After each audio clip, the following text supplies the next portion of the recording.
Matur sembah nuwun. Nggih, matur sembah nuwun karang ya ora apal Ece. Apa-apa sesuk neh. Lah nggih. Wis, pripun iki?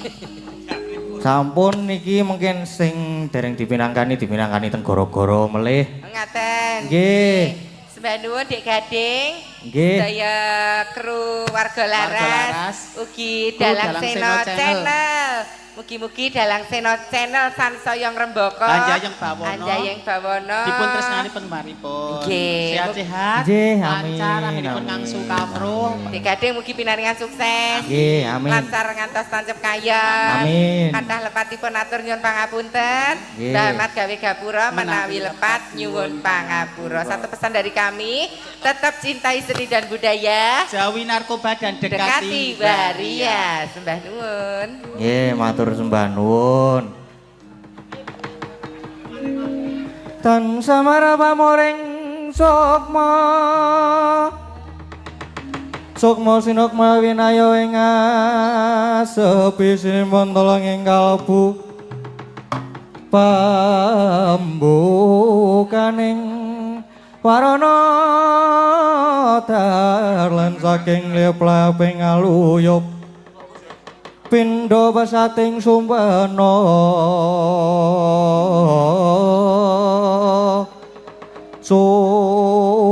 sumusuping rasa jati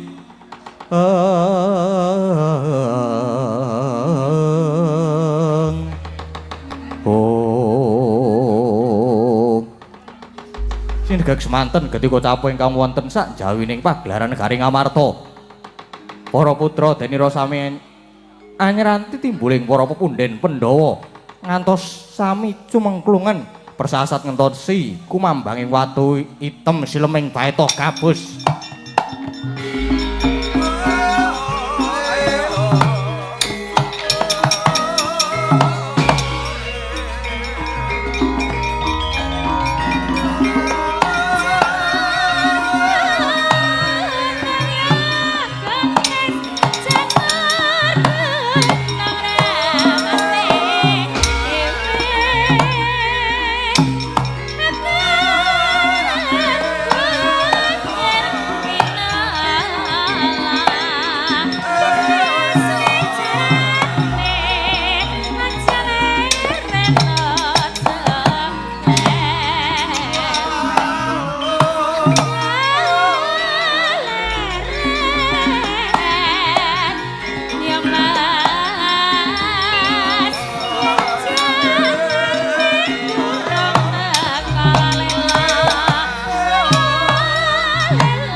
Irikata sang Gatotkaca yen wapakarga suta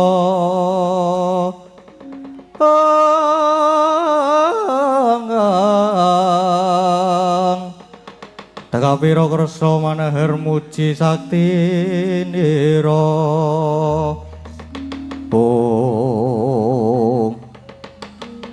Dimas Antasena nggone awake dhewe sawetara mapan ana ing saka njabaning pagelaran nunggu timbuling para pepundhen Pandhawa nggone padha smeding sanggar pamujan nganti jumangklungen nanging durung padha timbul. Iya Yai, kok para pepundhen nganti suwe nggone padha smedi Yai. Kakang Gatot lan Kakang Antarja nalika semana aku sing nampa dawuh saka Bapa Werkudara yen para pepundhen Pandhawa iki nggone padha smeding sanggar pamujan iki sejatine padha duwe gegayuhan ya kuwi kepengin nyuwargake Kanjeng Hyang Prabu Pandu lan Eyang Dewi Matrip. Yo. Nanging kok nganti suwe banget ora tumuli jugar smedine. Walah ya mbok ya sabar to, Kang. Mbok menawa durung wae padha antuk pituduh saka dewa. Pokoke sing sabar wae lan awake dhewe ning kene sing bagus poe njaga utawa ngreksa kawilujengane. Kagiat risang kawirangu Yanggul kempet dosang regnaning bawana. Apa ya iki? Dimas, kok ngerti-ngerti bumine ubah ki ana apa? Hooe, Kang. Kok lho banter banget ya, Kang? Wah, lho. Apa iki nganu ki pirang SR ya iki kira-kira Kang Ikang? Mbuh Yai, coba ditunggu ning kene. Oh, iki ditunggoni ning kene wae iki mbok menawa ana apa-apa mengko karo Bapak Pandhawa.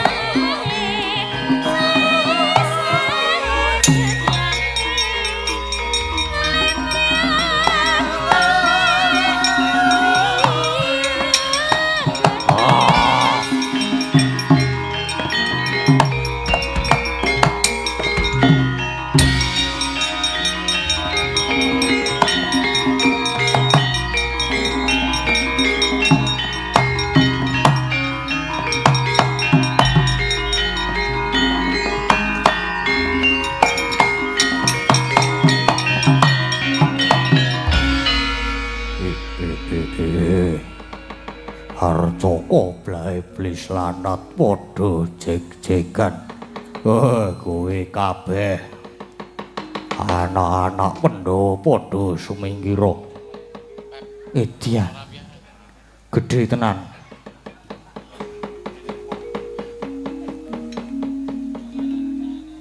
Ukuran piro iki? Kowe ora sah kakehan gunem biasane ya wis weruh. Acting, Ci. Diwasana Sena.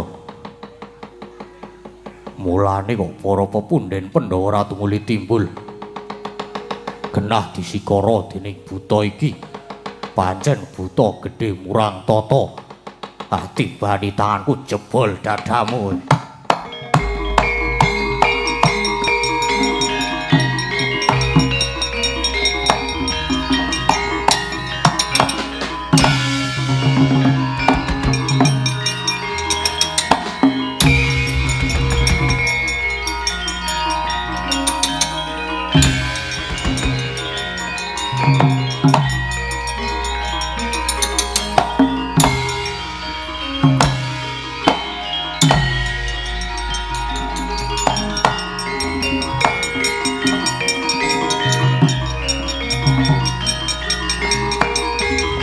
Colke.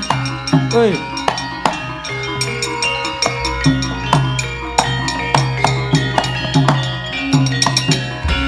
Ayo, apa dikira aku ora ngerti? Kowe kuwi Gatotkaca anake Werkudara. Ayo aja mung kowe. Antarja Antasena maju wah gugu karepe dhewe. Buta, culna Dimas Gatotkaca. Kang, wis to percaya karo aku, kowe aja maju sik. Nek maju ya ora urung, ya mung wirang kowe iki. Wis aku wae. Ayo culna dhisik kuwi. Diculna dhisik Kakang Gatot.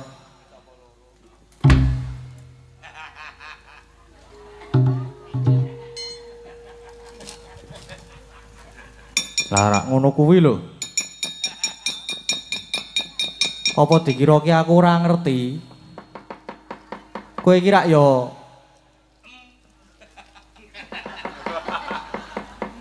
sapa? Kowe iki rak ya Sami Aji to, wong dadak dadi buta barang ki lho.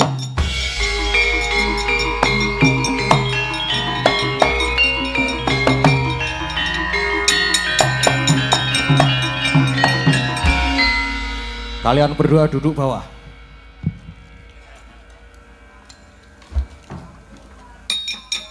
Nah, ngono kuwi. Doling go ngisor mengko kowe ndak malah do kualat ngono karo kuwi.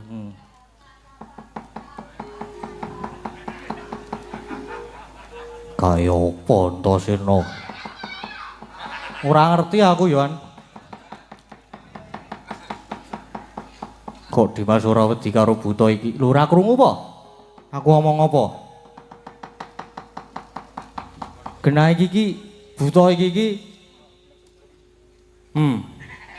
Apa iya Dimas? Sinten?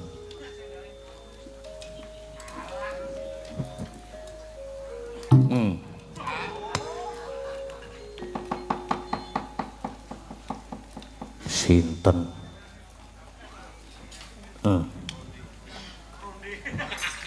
Waduh, mati aku. Ora digapak-gapake kok mati to iki? Aleman nek Mas aku. Pade, elok mendadak dadi buta barang iki. Wah, lah dalah. Pancene Antasena ki ora kena diapusi. Yo. Aku dadi buta merga pepundhenmu, bapakmu, makmu Jile Arjuna lan kembar iki digawa munggah ning kayangan. Arep dicemplungke kawah Candra di muka mula. Tunggune negara Ngamarta aku tak munggah kayangan. Dewa-dewa ora gelem wali adik-adikku. Wah, tak gulung kayangan.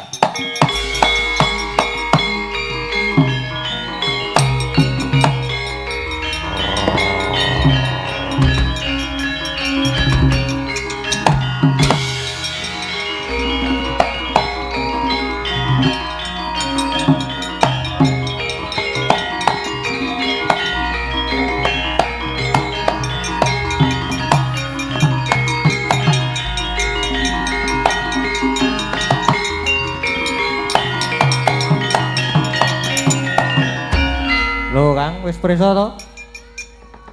Wis prisa nek buta kae mau Siwa sami aji. Iya Dimas. Ning kok iso dadi buta gedene kaya ngono kae. Aku ya iso nek kon gedhe iki. Ning arang-arang. Kowe iki pinangka pralambang yen kesabarane menungsa kuwi ana watese. Wa pun to ki sabar ning yen nesu ya wis kaya ngono kae. Aku ya iya nek wis nesu mesti kuwi kena dititeni. Mancali macem-macem. Bisa gede dhewe ngono kan, Kang. Apane Dimas ora anu nyali. Iki lho. Mental iso gede dhewe. Banjur prayogane, kepiye Dimas? Wis saiki ngene wae. Iki para pepundhen Pandhawa padha munggah ning kayangan sing baka awake dhewe saiki ngreksa negara Ngamarta.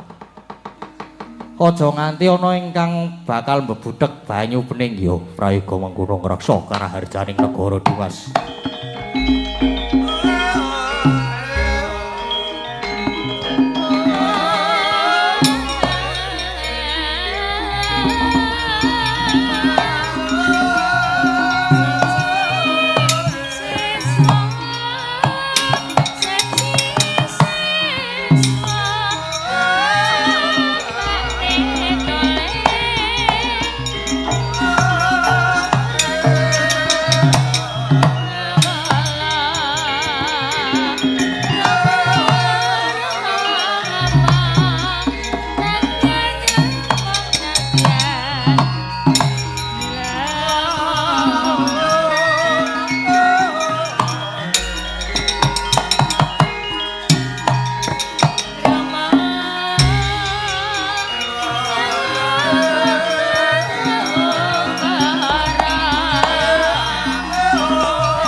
kahanggro sumbar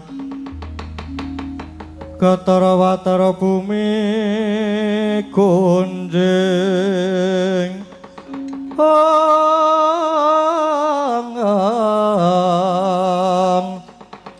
waludha guntur ketuk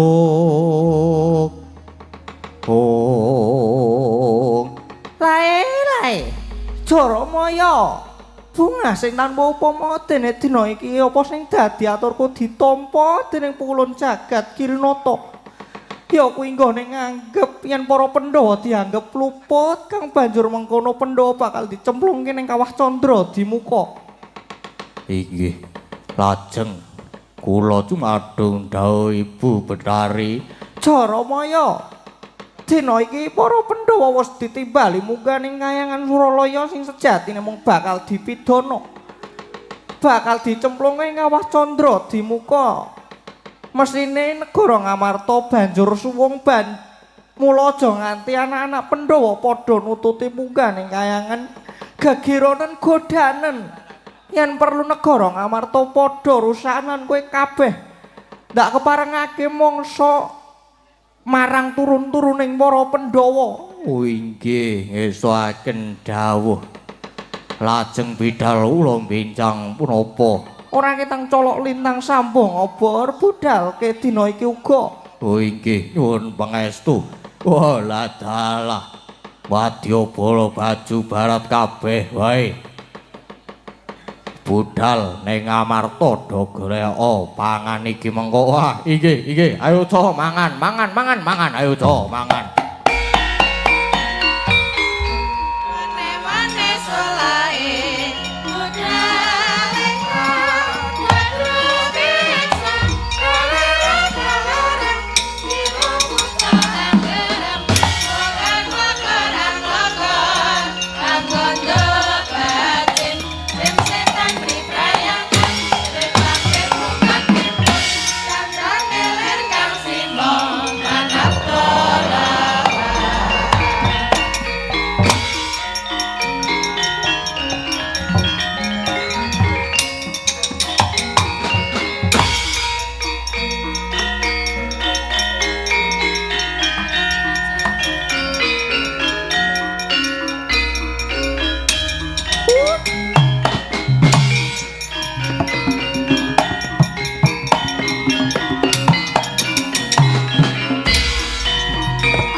Muknya mangannya meh. Muknya.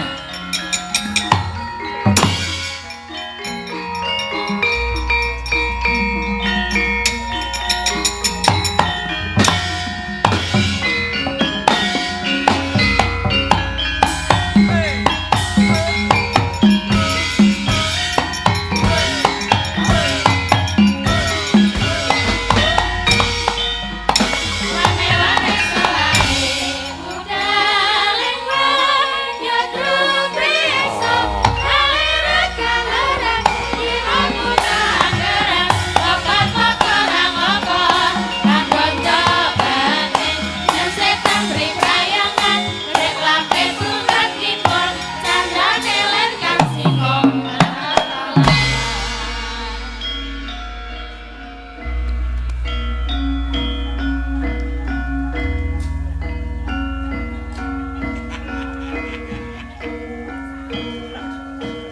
Ah! Ah! As. Oh. Oh, ah. Ah. Oh, waduh. Ah. Ah.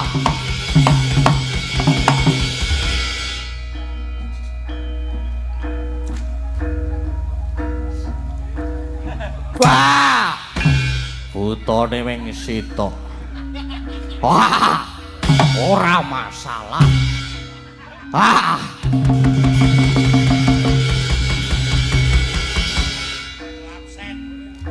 Wah! Oh, ayo. Oh. Ayo sing liyane. Wah!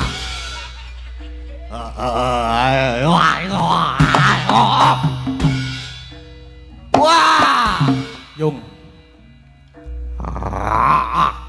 Oh, ayo. Woi. Sing liyane ayo to. Deh. Sing liyane.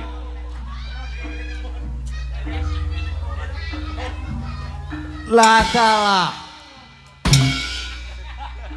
Ora masalah. Oh, oh. Ah. Oh, oh. Yo. Ah. Wis entek butane wis.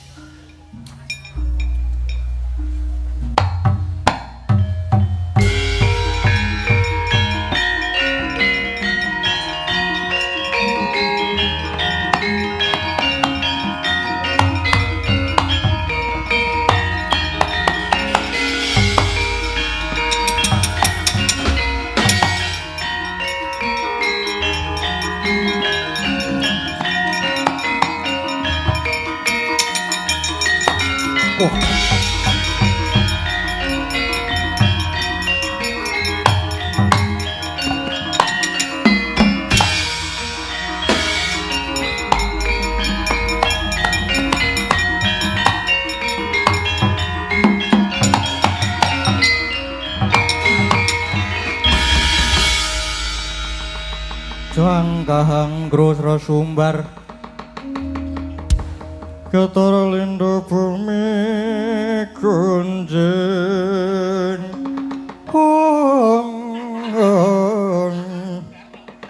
Waludo guntur ketuk ngalah dalah ya. Lagi wae mlebu ning negara Ngamarta. Teko iki ana ingkang methukke aku, apa kowe weruh karo aku? Ora weruh. Iya sebabe apa? Arep kowe iki cat katun, cat ora, cat ilang. Mergo kowe prajurit ning bangsane lelembut. Ning aku ki iso weruh. Kowe iki wadya dandang mangure to. Wah. Pancen wis ngerti tenan yo. Jenengku Tumenggung Pecat Nyawa. Kowe sapa? Aku Antasena. Ayo kowe sumingkir ora? Mergo aku ngerti kowe dikongkon dari Durga kon Giri Gudha, putra Pandhawa to. Wah, iki yo wis ngerti. Lah yo aku ngerti wae kok. Ayo gelem bali apa ora? Kowe gelem bali apa ora? Nek ora gelem bali aja takon dosa. Wah, bali-bali piye? Bali nek kelakon ngokop getih turasing para Pandhawa mula. Ayo manut tak tugel gulungmu tak kokop getihmu. Lah kok le gampang.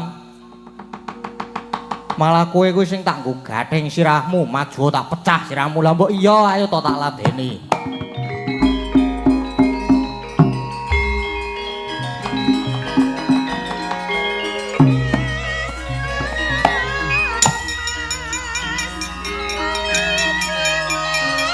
As. Oh. Wah.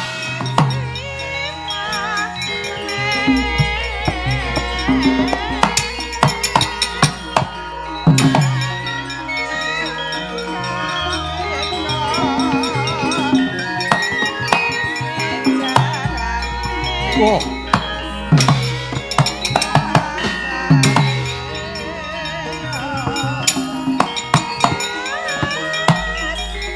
Ayo, mantep mo.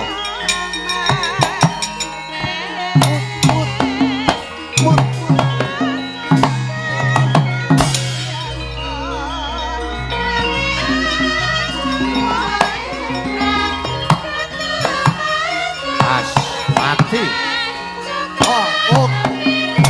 Biar wis sambato ya Antasena.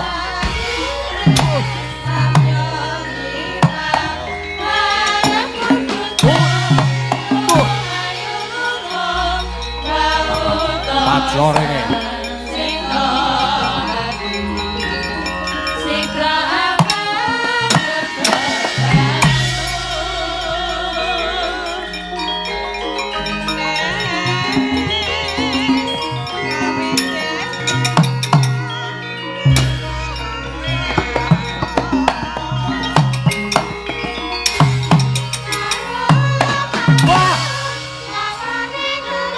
Mati terang.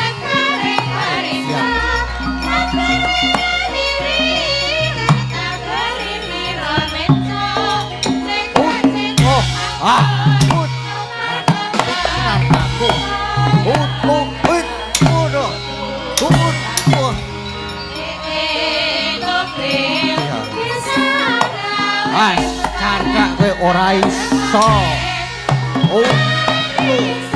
Wah. Iya.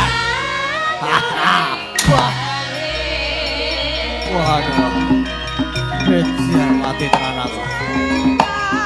Wah. Wah.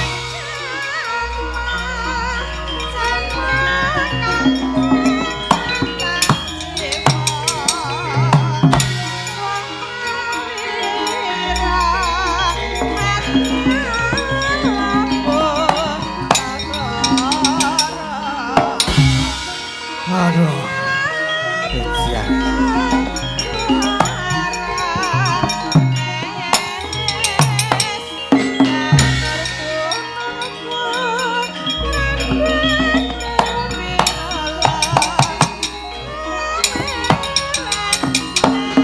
Modian.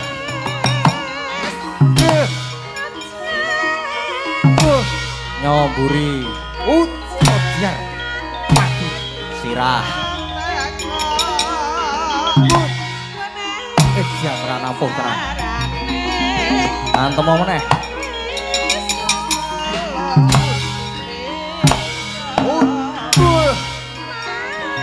Waduh, mati tenan aku.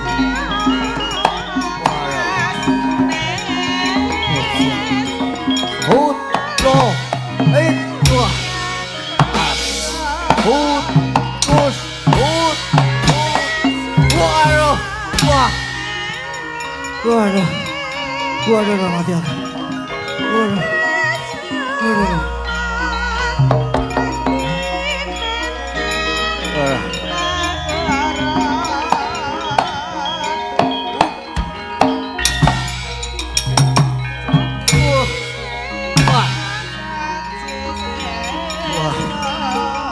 Mati tenan aku.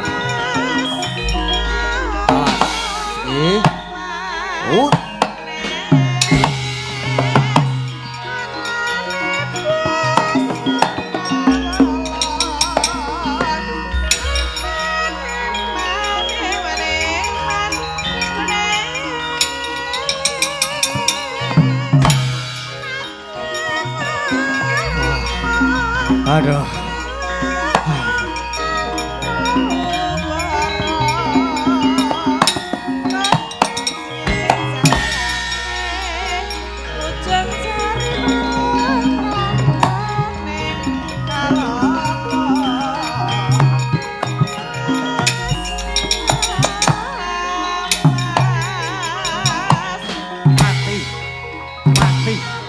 Mati lo Kang. Waduh.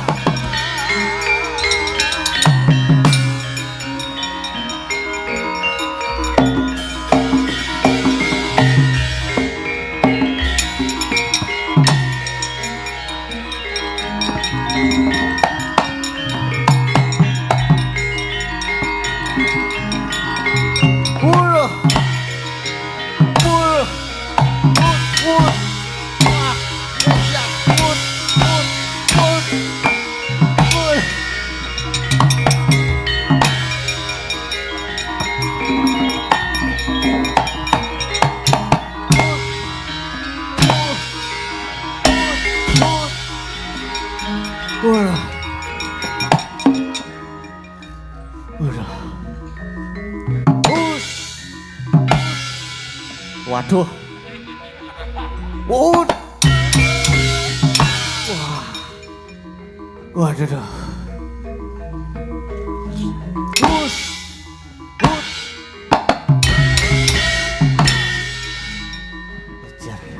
Aduh.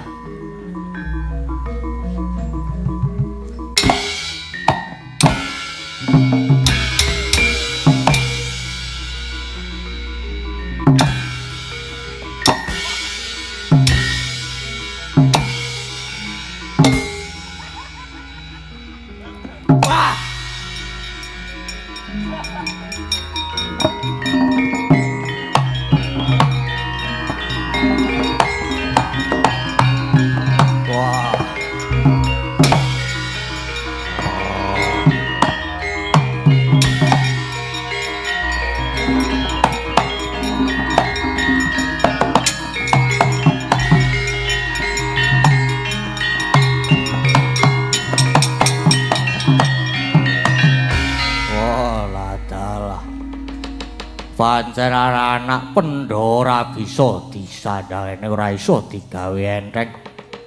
Wah, sawetara iki mundur dhisik wae.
ramyaning kang driya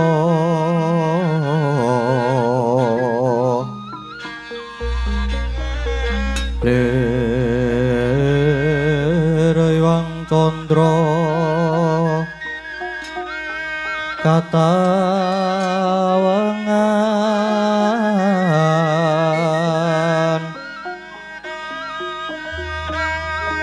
sumo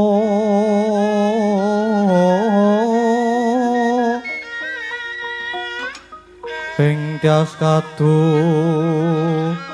redan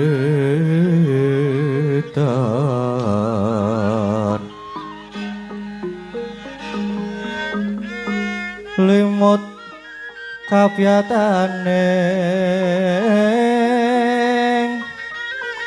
ngrujek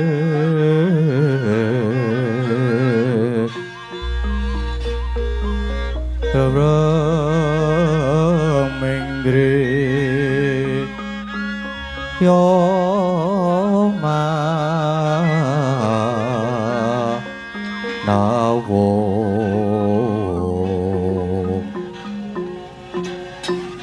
kekunging iwang wi seso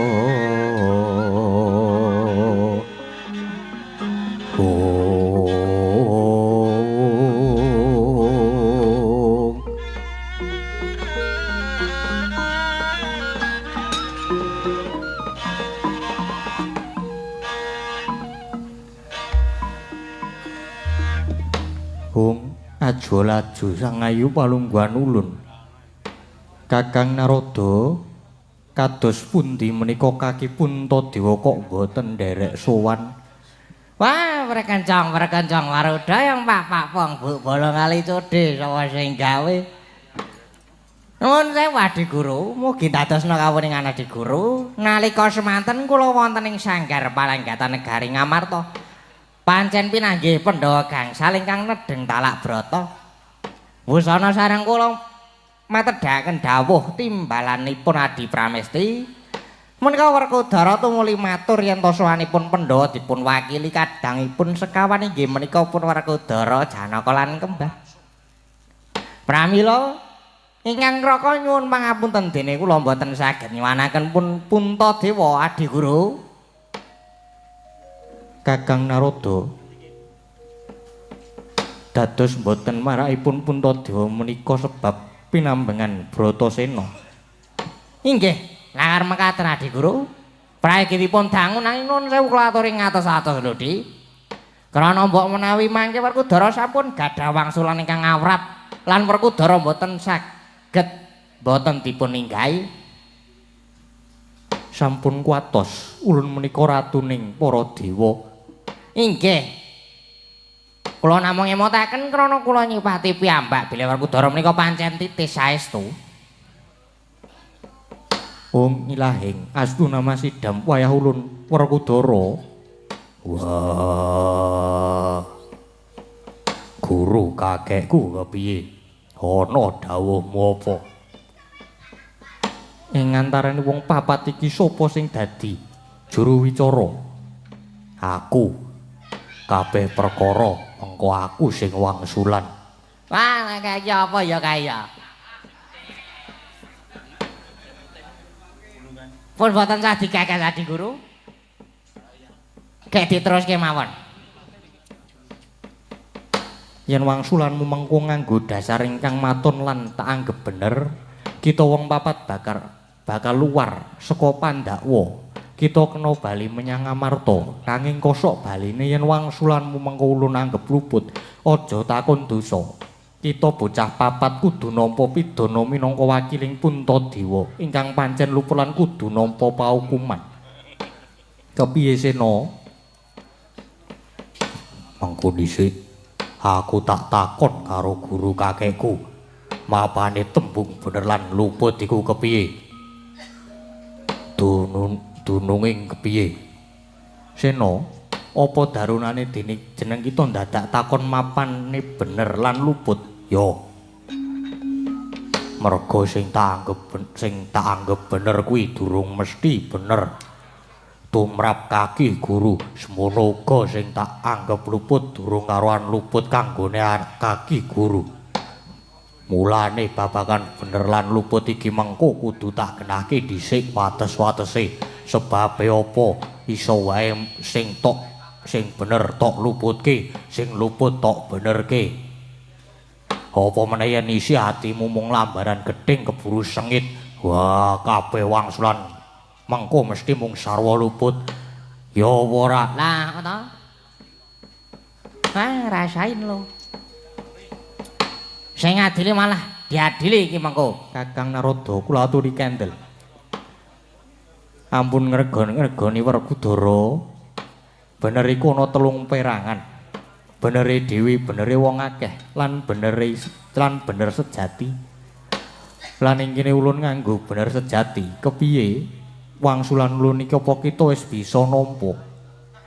Wah, yen pancen kandhamu kuwi pancen lahir batin tenan. Muga-muga iki mengko iso jumbuh lan gathuk tenan. Saiki wangsul ana pandangan ulun, Sena. Kakangmu Punta kae kaluputan jalaran umawani nganggo jeneng Puntadewa. Saiki gage jarwana apa werdine tembung Puntadewa iku? Wah, Punta kuwi tegese linuwih utawa luhur. Dewa kuwi tegese jiwa. Mula mbarep kakangku nganggo jeneng Puntadewa. Mangko werdi ratu ingkang kasinungan jiwa ingkang linuwih. Ratu ingkang luhur bebudene. Merga buktine ya wis ana. Buktine apa, Sena? Mbarep kakangku kae padha-padha ratu, nanging mung Punta ingkang duwe ambek sabar. Drana lila ing Bandalega ing Wati, ngendi ana ratu sing sabarane ngungkuli. Kaya mbarep kakangku, ngendi ana ratu sing nyawani dijaluk terus diulungke. Ya wong Punta kakangku. Mula ramu kalian panjenengane jejuluk Prabu Puntadewa, nyatane ya luhur tenan ambeke. Wah, guru kakekku. Sakarepmu nggonmu ngarani wangsulan kuwi kita anggap bener apa luput? Monggo. Wah, edan tenan iki Werkudara wangsulane tledak-tledha ning kok sarwa mentes sarwa pener. Atos-atos lho di guru. Inggih, Kakang. Nanging Werkudara wangsulanmu kuwi luput.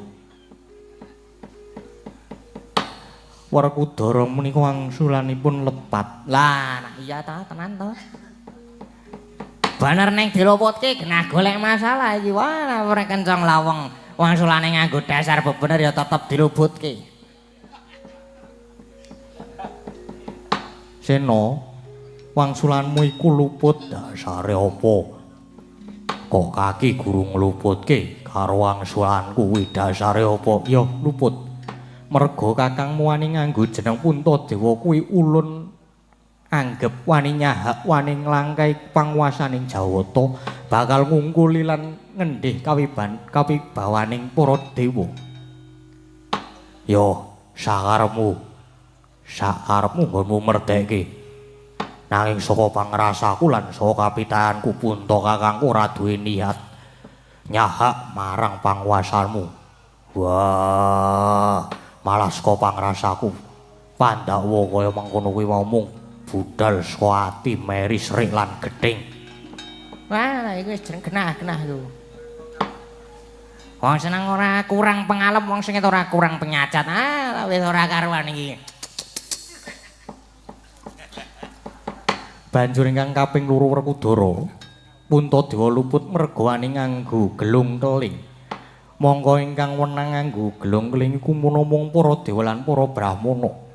Monggo Puntadewa mung drajating satriya nanging wani nganggo gelung keling iku ulun anggep luput. Gusti aku tak takon. Titiane brahmana kuwi apa? Apa jubahe apa surbane? Apa udenge apa tasbih?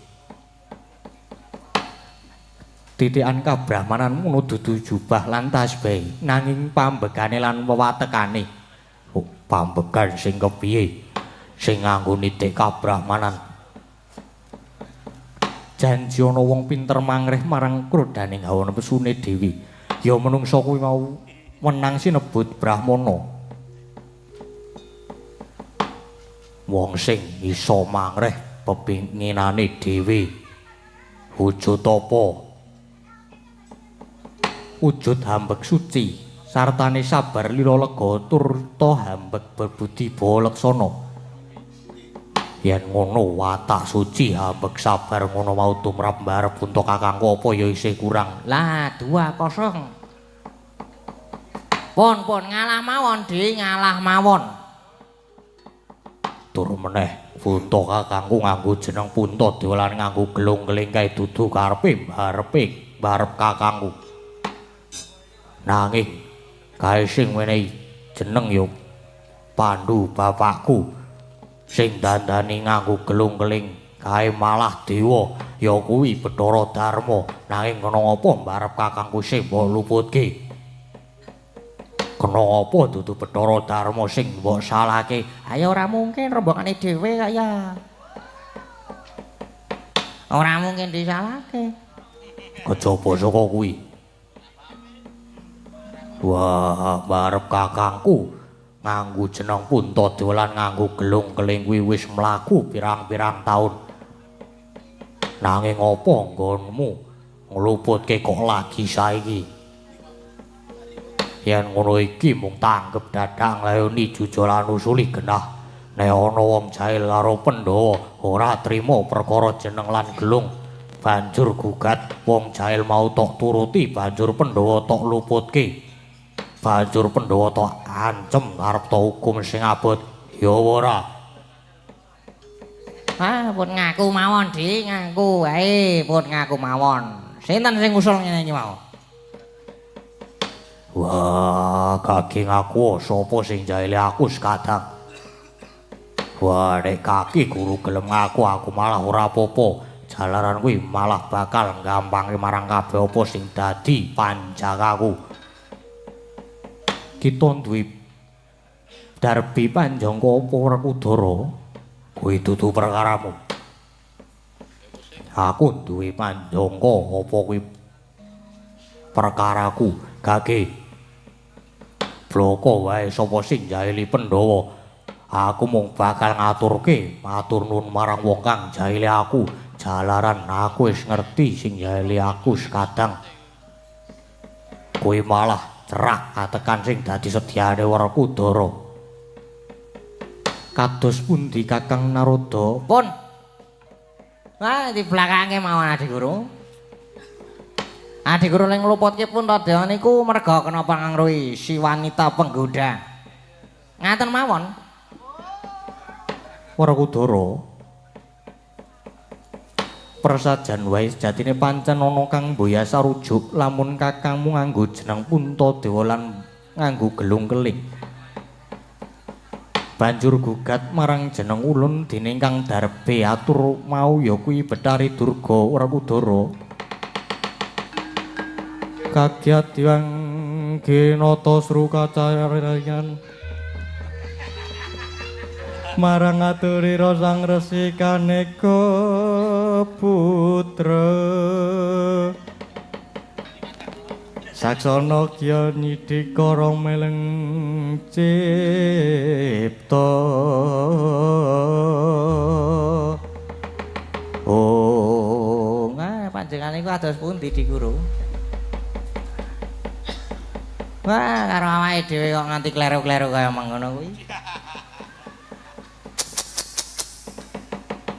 Mbaya mangke nganggo cakepan sing liyane lah ya saged dadi Guru.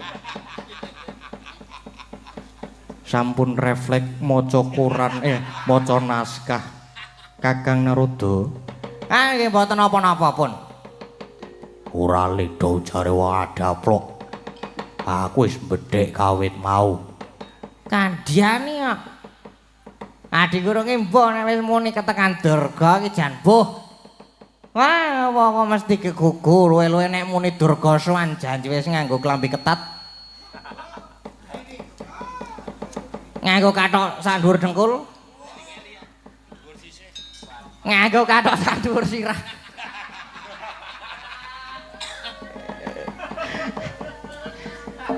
Wah, jan.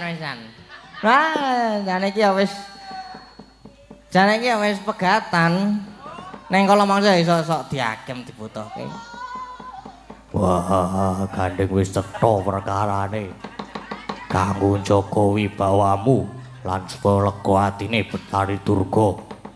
Gage ora sah sesuk-sesuk aku sak sedulur enggal patrapana paukuman sing abot. Saiki hukumen aku wong ilahing ya Werkudara. Ulun mung nuruti panjalukmu ya ing dina iki kita bocah papat ulun tetepake nandhang kaluputan. Dene kumawaning langkahe wonang ulun, mula banjur ulun patrapi pidana sing abot.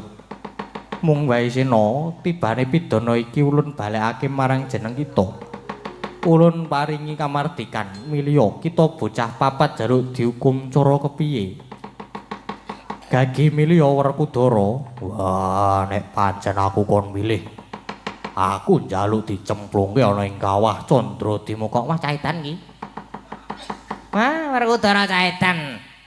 Anggapmu apa? Kawah Candradima iki nggon apa? Kuwi nggon panas. Nggon pagodhongane, panggedhongane para yitma ingkang wis murut kasedan jati. Nanging ngundha waing pakarti nalika isih urip ana ing jana loka. Mongko panase pitung panas madyapada lah kok kowe njaluk dicemplungke iki edan apa kepiye? Wah, lah iki kacau dadi lendut. Wis dadi awu. Dadi butiran debu kowe kepengko. Wah, wis ben tak lakonane. Werkudara, yen mangkono Gage kita bocah papat enggal manjing ana ing kawah Candradima tumuli nyemplunga dhewe. Wah, yo. Jlamprong, kembar. Aja dile, ayo tak gendong nyemplung kawah Candradima le.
Kencang wis pura pripun Adi Guru menika? Wah, Adi Guru malah namung nggogo kersaning priyangga. Wah, wis. Sampun Kakang, niku pancen penjaluke Werkudara. Nggih. Nah, Werkudara kadang mboten lepat. Malah Adi Guru menika ingkang kula anggep mboten adil. Adi Guru menika nggogo kersaning priyangga. Namung ujar dane ngarep son nanging eling lho Di Guru.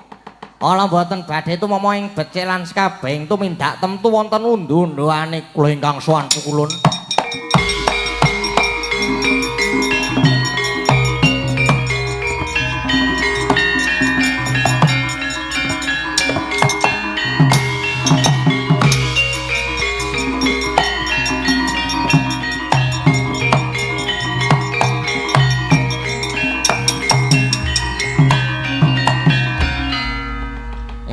Suwan sajak sumengko iki Bathara Indra tanpa tinimbalan apa wigati apa.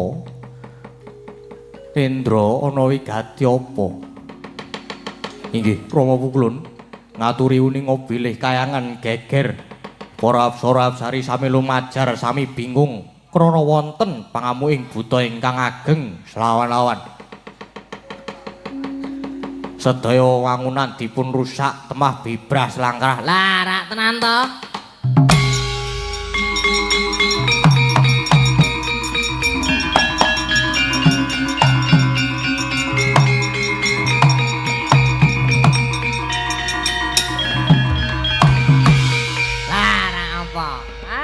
Nembe mawon kula rasan. Nes kabeh ing tumindak Allah niku mesti kemawon wonten undu-unduane. Lah niki kayangan ketekan buta ngamuk. Ora taya pripun saniki? Sampun Kakang Naroda, Surawati dawuhna marang kabeh prajurit Durandara supaya mbalike lan ngendhake marang buta iku. Inggih, ngesuaken dawuh nyuwun pamit pukulun.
Ana buta putih munggah kayangan wani ngrusak wangunan. Kita sapa? Wah, dewa ora waskita. Aku ki Dewa Amral. Nganti gawe rekoli. Kori. Kori sela matangkep. Ngono kuwi. Ku arep ngopo? Wah, aku goleki Pandhawa papat tak kandhani. Werkudara Janaka karo kembar tok delikke nendi ora minggat kelakon mati dening aku. Wah, kekula nguntal malah tak bleki kowe.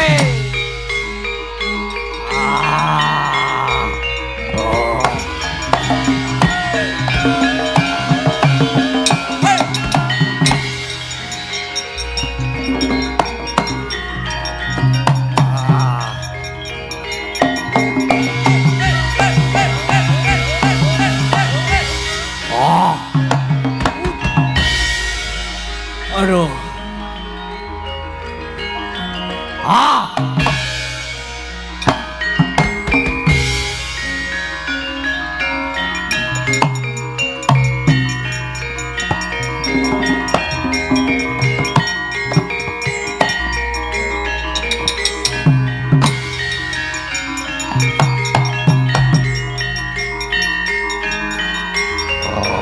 Wah. Hey.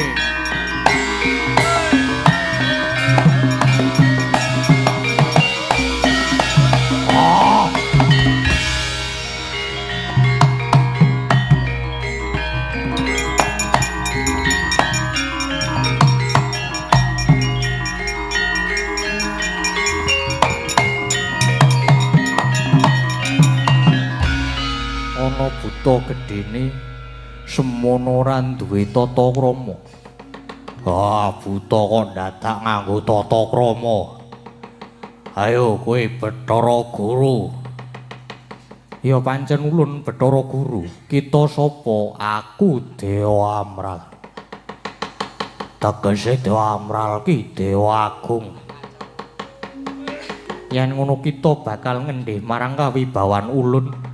Merga sing sinebut Dewa Agung kuwi mung panjenengan ulun. Kena ngapa kita iku titah wantalan badan wadak. Mongko apa wis diyu nanging dadak nganggo sesebutan Dewa Amral. Ora idep. Ayo Werkudara Janaka karo kembar. Werkudara sasedulur wis dadi pamurba ulun. Wah, Dewa Nasar tumindahe kowe Bathara Guru. Kowe Dewa Nasar tumindahe tak gegulungku dadimu. Aja mlayu.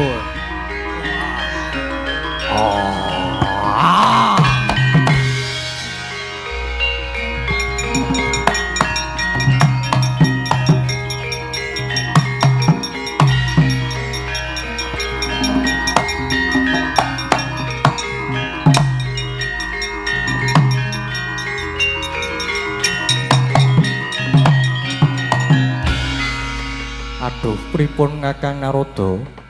Jebul buta menika digdaya sanget. Lah nyandani kok. Wirangan to Kadi Guru. Lajeng prayoginipun kados pundi Kakang Narada? Pun. Saniki Kadi Guru mandhaping Marcapada.